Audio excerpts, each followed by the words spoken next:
मौजे गावंदपाडा तालुका पेठ जिल्हा नाशिक येथील श्रीमंत धरणाच्या डुकरमाळ मार्गावर लघु पाटबंधारे विभागामार्फत सुरू असलेल्या पाटाच्या कामात गंभीर निष्काळजीपणा होत असल्याचं समोर आलं। कामाच्या ठिकाणी आवश्यक सुरक्षा उपाययोजना आणि माहिती फलक नसल्याने नागरिकांच्या जीवितास धोका निर्माण झाला असून स्थानिकांमध्ये तीव्र नाराजी व्यक्त होत आहे।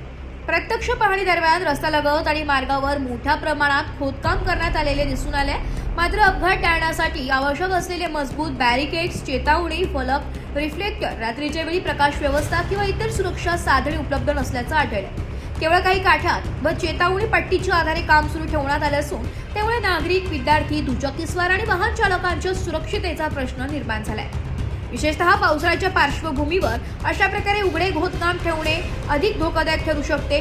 रात्रीच्या वेळी किंवा कमी दृश्यमानतेच्या परिस्थितीत अपघात होण्याची शक्यता नाकारता येत नाही। एखादी दुर्घटना घडल्यास त्याची जबाबदारी कोण घेणार असा सवाल स्थानिक नागरिकांकडून उपस्थित केला जातो। याहून गंभीर बाब म्हणजे संबंधित कामाच्या ठिकाणी कोणताही माहिती फलक लावण्यात आलेला नाही। त्यामुळे हे काम कोणत्या योजनेअंतर्गत सुरू आहे, मंजूर निधी किती आहे, ठेकेदार कोण आहे, कामाची कालमर्यादा किती आहे आणि संबंधित विभागीय अधिकारी कोण आहे याची माहिती नागरिकांना मिळू शकलेली नाही। सार्वजनिक निधीतून राबविण्यात येणाऱ्या विकास कामांमध्ये पारदर्शकता राखणे अपेक्षित असताना या मूलभूत माहितीचाच अभाव असल्याने संशयाचे वातावरण निर्माण झाले। तसेच कामगारांच्या सुरक्षेसंदर्भातील नियमांचे पालन होत आहे का, कामगारांची नोंदणी, विमा संरक्षण, सुरक्षा साधनांचा वापर आणि सुरक्षा पर्यवेक्षकांची नियुक्ती करण्यात आली आहे का याबाबतही प्रश्न उपस्थित होत आहेत। कामाच्या ठिकाणी संबंधित माहिती उपलब्ध नसल्याने नियमांचे पालन होत असल्याची खात्री नागरिकांना देता येत नाही।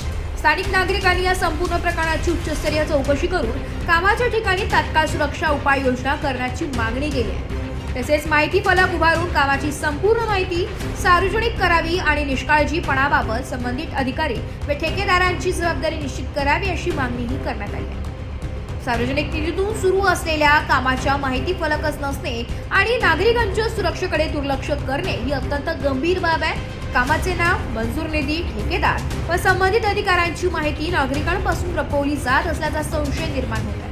सुरक्षा उपाययोजनांशिवाय सुरू असलेल्या या कामाची तात्काळ चौकशी करून दोषींवर कारवाई करावी असे प्रशांत गावंडे यांनी म्हटले। रिपोर्ट नाशिक लोकशाही न्यूज नाशिक।